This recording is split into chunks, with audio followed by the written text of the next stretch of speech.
Dictators inevitably suffer the same fate. Every one of them. You live violently, you will die violently. It was as true for Mussolini in Italy as it was for Stalin in Russia, Idi Amin in Uganda, Mobutu in Congo, like Kabila, Gbagbo in Ivory Coast, Gaddafi in Libya, Mubarak in Egypt, Hitler in Germany. They always seem like deputy gods, don't they? I'm not uneasy about what happens when our dictator goes. The concern, however, is what happens when he does. Terrorism is defined as the use of fear, intimidation, and violence to achieve political means. In Syria, this type of politics is practiced by ISIS. In Pakistan and Afghanistan, Al-Qaeda. In Nigeria, Boko Haram. Kenya has Al-Shabaab. In Zimbabwe, one group uses terror as a weapon of choice to achieve political means, and that is what we are fighting against. ZANU-PF. One man wearing a suicide jacket. He is not afraid of dying, he is afraid of dying alone, so he will see to it he takes everyone with. But what are we fighting for? Are we not at high risk of removing one man and replacing with the same? Viva Zimbabwe believes in a third force, the youth, you and me. 1,900 ward seats, 210 parliament seats vacant in just 24 months. Instead of leaving it to mainstream political parties, what if we took the responsibility of our futures into our own hands?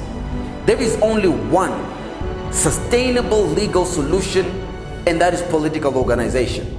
A youth political party that forms the new government in just 24 months. Why not? If not now, tell me when. If not us, then tell me who. Tell me who else understands our pain, our challenges, our dreams, and our ideas. Changirai, Mujuru? Which one can we trust with our futures?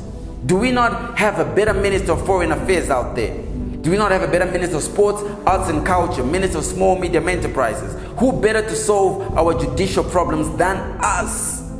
Our infrastructure, public services, the culture, financial services sector. Who has better solutions than us? Land? None of us have it.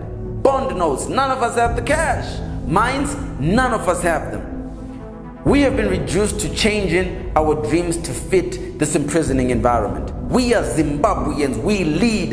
Everywhere we go, we lead. I am tired of being a follower. I want my country to lead again. It's time to look beyond the protests. We have to prepare and be better than this, tactically and operationally. The Youth Virgin Vote makes up 4.1 million votes versus 3 million from the last election. Only 9% of us voted in 2013. So whether you like to hear it or you don't, we did this to ourselves. I understand the skepticism about voter rigging, but can we have that conversation when we are at least registered? ZANU-PF can rig an election where they have 30 or 40% of the vote, but Nikuv can't help them when they have a 10% vote. Street protests are not going to stop the bond notes or create jobs for the graduates or change the culture in our government. Those bond notes are the last opportunity for ZANU-PF to loot. The retirement package and the algebra is basic. You print 200 million, 4 million people are employed. They withdraw $50 and the 200 million is gone. What do you do next? You start printing some more. And once you start printing, who's counting? The greatest pressure and protest we can apply as a generation is to vote for ourselves, not against ourselves. To turn to each other, not against each other. It begins with making sure your name is on the voters' roll. If you do not believe me, let me take you through precedents. Libya, Tunisia, Egypt, Greece went through revolutions recently. The youth protested. The government changed. The problems for the youth doubled. Because after the protest always comes one thing: elections. And that game, my friends, is played by politicians. I'm asking you to join Viva Zimbabwe. This is the harder path, I know. And I know it's not for everyone, but there is someone who is hearing me, ready to lead in your constituency, in your ward, government department, diplomatic posting, and contribute your ideas to building a Zimbabwe that is fit for all who live in it. This is not about me. It never was. I'm not running for political office in the next election. I don't even need to lead Viva Zimbabwe. You can come and lead it instead. Play your part.